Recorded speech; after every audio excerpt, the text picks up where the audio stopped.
Notre bonne nouvelle quotidienne, texte de A.T. Jones et A.J. Wagonet. Christ a les clés de notre prison. Parce que moi je vis, vous aussi vous vivrez. Jean 14, verset 19. Jésus est rentré dans la forteresse même de ce pouvoir illégitime qui fait de ce monde une puissance contre le droit et la justice. Il en est ressorti en emportant les clés, et il les détient toujours. Si donc ce pouvoir illégitime parvient à enfermer le de nous dans la même prison, cela ne fait rien. Il ne peut nous y maintenir, car notre ami en possède les clés. Il a dépouillé les principautés et les pouvoirs.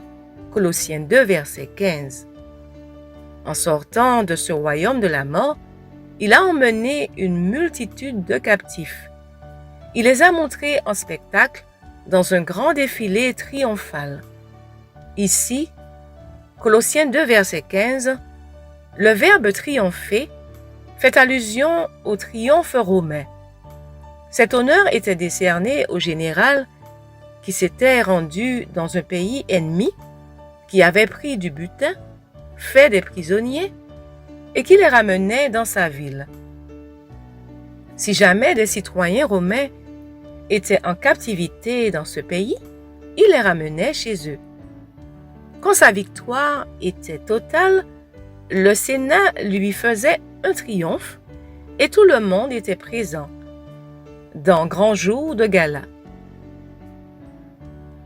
Jésus-Christ, notre vainqueur, est rentré dans le territoire de l'ennemi. Nous étions prisonniers sous le pouvoir de ce dominateur illégitime. Notre général a livré toutes nos batailles jusqu'au bout et a enfoncé la porte de la forteresse. Il ramène les captifs et les conduit triomphalement dans sa propre ville glorieuse.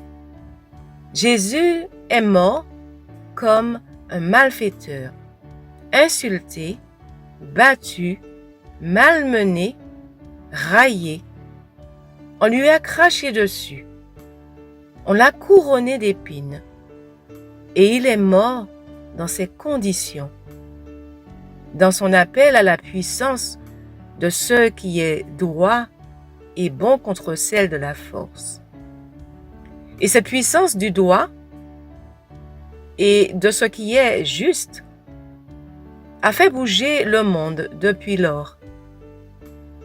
Et il doit le faire bouger de nos jours comme jamais auparavant.